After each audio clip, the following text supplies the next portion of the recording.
Researchers have been studying the factors that influence us to say yes to the requests of others for over 60 years, and there can be no doubt that there's a science to how we are persuaded, and a lot of this science is surprising.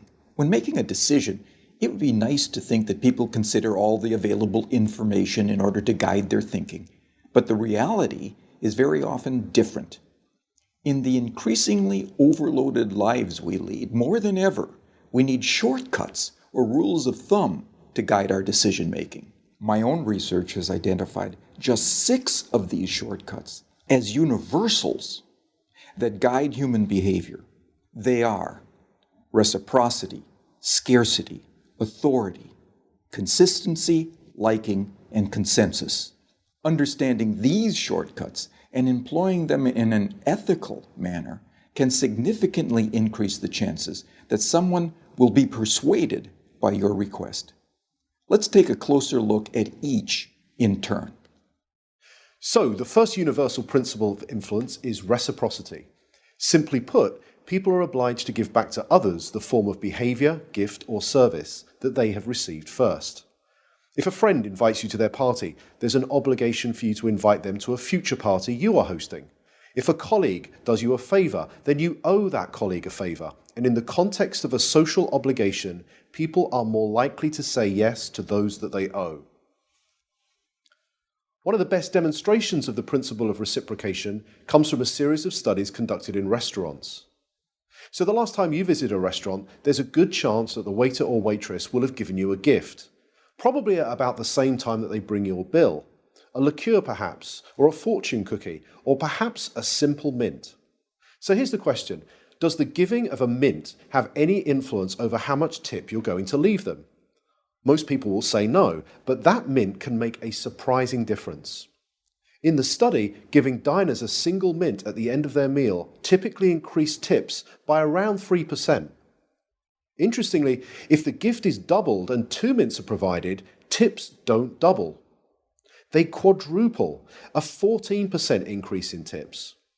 But perhaps most interestingly of all is the fact that if the waiter provides 1 mint, starts to walk away from the table, but pauses, turns back, and says, "For you nice people, here's an extra mint," tips go through the roof. A 23% increase, influenced not by what was given, but how it was given. So the key to using the principle of reciprocation is to be the first to give and to ensure that what you give is personalized and unexpected. The second universal principle of persuasion is scarcity. Simply put, people want more of those things they can have less of. When British Airways announced in 2003 that they would no longer be operating the twice-daily London-New York Concorde flight because it had become uneconomical to run, sales the very next day took off. Notice that nothing had changed about the Concorde itself. It certainly didn't fly any faster, the service didn't suddenly get better, and the airfare didn't drop. It had simply become a scarce resource, and as a result, people wanted it more. So when it comes to effectively persuading others using the scarcity principle, the science is clear. It's not enough simply to tell people about the benefits they'll gain if they choose your products and services. You'll also need to point out what is unique about your proposition and what they stand to lose if they fail to consider your proposal. Our third principle of influence is the principle of authority, the idea that people follow the lead of credible, knowledgeable experts. Physiotherapists, for example, are able to persuade more of their patients to comply with recommended exercise programs if they display their medical diplomas on the walls of their consulting rooms. People are more likely to give change for a parking meter to a complete stranger if that requester wears a uniform rather than casual clothes. What the science is telling us is that it's important to signal to others what makes you a credible, knowledgeable authority before you make your influence attempt. Of course, this can present problems. You can hardly go around telling potential customers how brilliant you are, but you can certainly arrange for someone to do it for you. And surprisingly, the science tells us that it doesn't seem to matter if the person who introduces you is not only connected to you, but also likely to prosper from the introduction themselves. One group of real estate agents were able to increase both the number of property appraisals and the number of subsequent contracts that they wrote by arranging for reception staff who answered customer inquiries to first mention their colleagues' credentials and expertise. So, customers interested in letting a property were told, "Lettings? Let me connect you with Sandra, who has over 15 years' experience letting properties in this area." Customers who wanted more information about selling properties were told, "Speak to Peter, our head of sales. He has over 20 years' experience selling properties. I'll put you through now." The impact of this expert introduction led to a 20% rise in the number of appointments and a 15% increase in the number of signed contracts. Not bad for a small change informed from persuasion science that was both ethical and costless to implement. The next principle is consistency. People like to be consistent with the things they have previously said or done. Consistency is activated by looking for and asking for small initial commitments that can be made. In one famous set of studies, researchers found, rather unsurprisingly, that very few people would be willing to erect an unsightly wooden board on their front lawn to support a Drive Safely campaign in their neighborhood. However, in a similar neighborhood close by, 4 times as many homeowners indicated that they would be willing to erect this unsightly billboard. Why? Because 10 days previously, they had agreed to place a small postcard in the front window of their home that signaled their support for a Drive Safely campaign. That small card was the initial commitment that led to a 400% increase in a much bigger but still consistent change. So, when seeking to influence using the consistency principle, the detective of influence looks for voluntary, active, and public commitments and ideally gets those commitments in writing. For example, one recent study reduced missed appointments at health centers by 18%, simply by asking the patients rather than the staff to write down appointment details on the future appointment card. The fifth principle is the principle of liking. People prefer to say yes to those that they like. But what causes one person to like another? Persuasion science tells us that there are 3 important factors. We like people who are similar to us, we like people who pay us compliments, and we like people who cooperate with us towards mutual goals.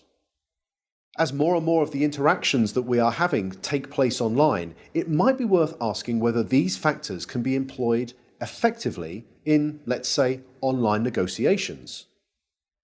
In a series of negotiation studies carried out between MBA students at 2 well-known business schools, some groups were told, "Time is money, get straight down to business." In this group, around 55% were able to come to an agreement. A second group, however, were told, "Before you begin negotiating, exchange some personal information with each other. Identify a similarity you share in common, then begin negotiating." In this group, 90% of them were able to come to successful and agreeable outcomes that were typically worth 18% more to both parties. So to harness this powerful principle of liking, be sure to look for areas of similarity that you share with others and genuine compliments you could give before you get down to business. The final principle is consensus. Especially when they are uncertain, people will look to the actions and behaviors of others to determine their own. You may have noticed that hotels often place a small card in bathrooms that attempt to persuade guests to reuse their towels and linen. Most do this by drawing a guest's attention to the benefits that reuse can have on environmental protection. It turns out that this is a pretty effective strategy, leading to around 35% compliance. But could there be an even more effective way? Well, it turns out that about 75% of people who check into a hotel for 4 nights or longer will reuse their towels at some point during their stay. So what would happen if we took a lesson from the principle of consensus and simply included that information on the cards and said that 75% of our guests reuse their towels at some time during their stay, so please do so as well. It turns out that when we do this, towel reuse rises by 26%. Now imagine the next time you stay in a hotel, you saw one of these signs. You picked it up and you read the following message. 75% of people who have stayed in this room have reused their towel. What would you think? Well, here's what you might think. I hope they're not the same towels. And like most people, you'd probably think that this sign will have no influence on your behavior whatsoever. But it turns out that changing just a few words on a sign to honestly point out what comparable previous guests have done was the single most effective message, leading to a 33% increase in reuse. So, the science is telling us that rather than relying on our own ability to persuade others, we can point to what many others are already doing, especially many similar others. So there we have it, 6 scientifically validated principles of persuasion that provide for small, practical, often costless changes that can lead to big differences in your ability to influence and persuade others in an entirely ethical way. They are the secrets from the science of persuasion.